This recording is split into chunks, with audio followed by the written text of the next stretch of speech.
Welcome back to the Bible Reading Project. I'm with my best friend, Ronnie John, Paul John. Holy man. Man, a great day. You don't know. I'm sure they do, the people that follow us. Yeah. We film every Sunday. Yeah. Right? So it's a long day. Yes. We're here from 7 in the morning till 3 or 4, then late night. So, but we film on Sunday. Bang, bang, bang, bang. Great day today. Yeah. Somebody said, you guys need to change clothes so it just feels like you're filming on I different don't days. change clothes anyway. I'll wear this Monday, Tuesday, Wednesday, Right. Thursday. I learned that from Steve Jobs. Just the same thing, Yeah. same colors. And we've talked about that. Yeah. I just wear black. It's easy. Grab a black sweater, grab a black T-shirt, grab Right. a black whatever.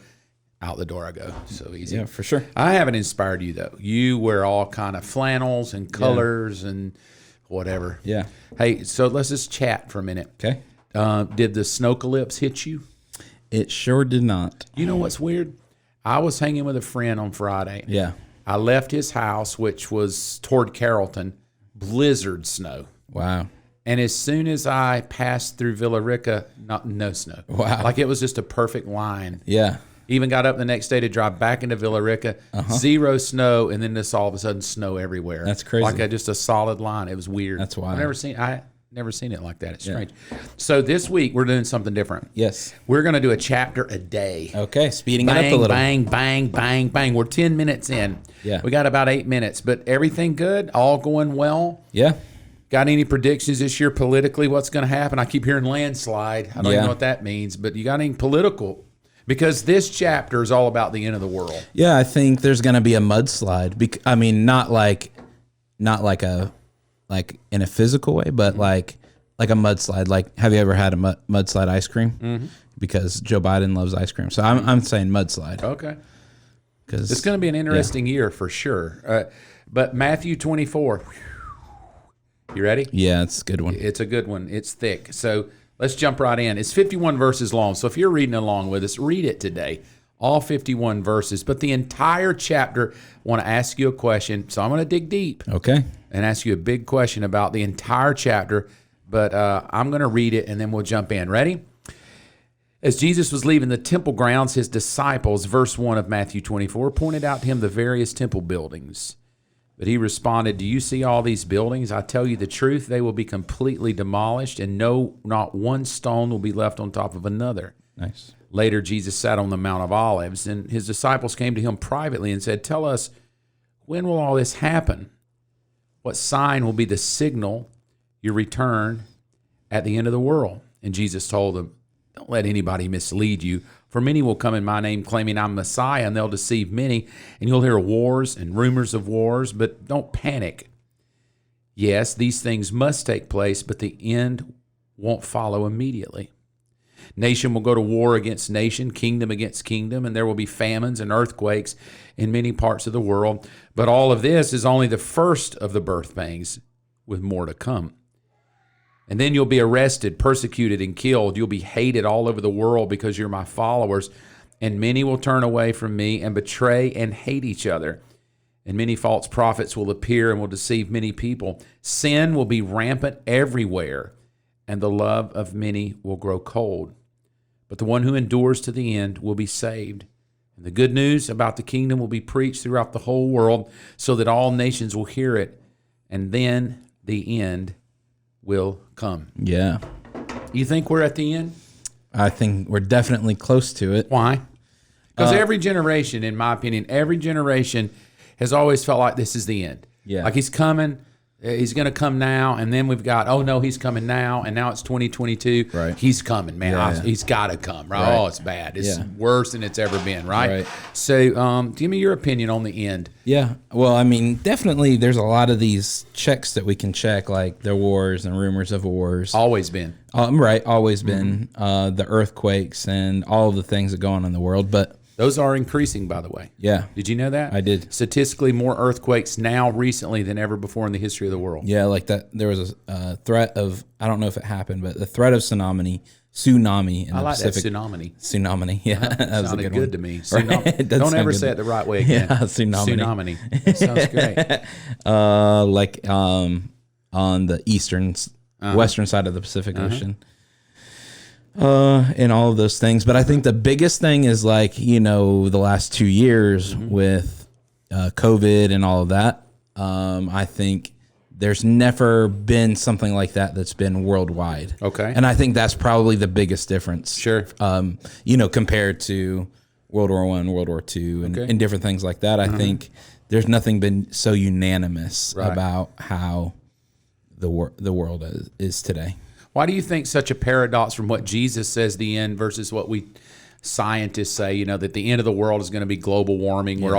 I heard Elon Musk say the other day in a talk that basically here's what's going to happen. The sun is going to grow so large that it's basically going to evaporate the earth and we'll be no more. Wow. Right? Now, he's a pretty smart dude, right? Yeah. Like he believes scientifically that the sun will continue to grow and ultimately just overtake, and the earth will just evaporate, basically. And we won't exist within the next 10,000 years. I don't know. We won't be here to know if he's right or not. Yeah, right.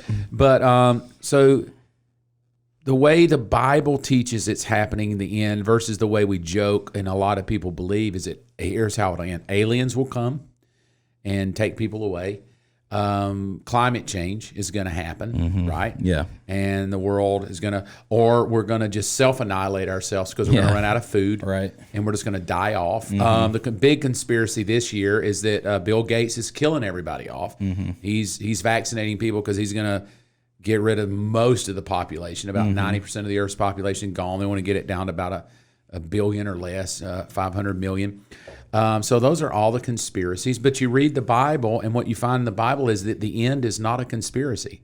Like there is an end. Yeah, right. That God is working toward. Yeah. And I did a whole series on the book of Revelation. I'll try to remind Joey, and I'll try to remember as well. I'm going to tag all of my Revelation teachings this week. So if you like the book of Revelation, you want to know more about the end, we will put the link in the bio to all of the teachings on the book of Revelation, and I encourage you to watch them because I go into depth with this whole chapter about the end. But I want to read something that I think is pretty. A couple of things are pretty incredible to me as I read through those 13 verses. Is at first Jesus says, "Well, here's one thing you need. Many people will be deceived." Yeah. What that means is deception is you're totally wrong, but you think you're right. Right? Right. We see that now, correct? Yeah. Like totally wrong. I'm a guy, but I'm a girl. Right. And yet we would look and go, well, you got all the chromosomes of a girl, so you must be a girl. Yeah. No, I'm a guy. Yeah. Right? So deception is you feel 100% right, even though everything says it's wrong. Yeah, right. All right, so that's one thing Jesus said. He said, but don't let that fool you. That's not the end yet. And then he goes into, and he starts talking about wars and famines. And he says, but don't worry, still not the end yet. So he kind of lets us know that there's a lot of things that are going to be happening as he pulls up. But then he says this in verse 12, and I think it's interesting. I want to do verse 10 first. He said, and many will turn away from me and betray and hate each other. So now he's talking about those of us that believe, those of us that we would call Jesus followers. He said, don't worry about it. There's going to be a lot of people that quit believing. Yeah. A lot of people that turn their back. Yeah. A lot of people that defect and run. A lot of people that don't. Then he says this, I love this one. Verse 12, sin will be rampant everywhere, and the love of many will grow cold. Yeah. So now he starts saying that not only are there wars and famines, and not only is there deception, and not only is there persecution, and not only will you hate each other, and not only will, all these things begin to happen, and people will turn away from God and turn away and hate each other, but he goes into sin will be so rampant you'll just quit loving me. Right. In other words, you're going to love yourself, you're going to love your flesh, you're going to love your life more than you even love me. Yeah. But I love how he ends it, at least the 13 we read. He says this, he said, but the one who endures to the end will be saved. In other words, I don't think it's going to be aliens that take us out. I think if anything stops us, it's our own self. Yeah. It's our own deception. Right. It's our own disloyalty. It's our own love of sin more than love of God. It's our own flesh. It's our own distractions. Those are the things that take us out. And he said, now you're going to have to endure. So my push today, if you're listening, is to endure means that you've got to Endure being deceived. Endure letting your love grow cold. Endure getting distracted. Endure letting things of the world frustrate you. Endure just becoming what everybody else is becoming, and to keep staying in that what Jesus said was the truth. Amen. So I'm excited. Jump in next week. Tomorrow we're going to do another whole chapter. Read it today, 51 verses. It's about the end of the world, but it's very encouraging. Jesus wins. Excited about it. See you tomorrow.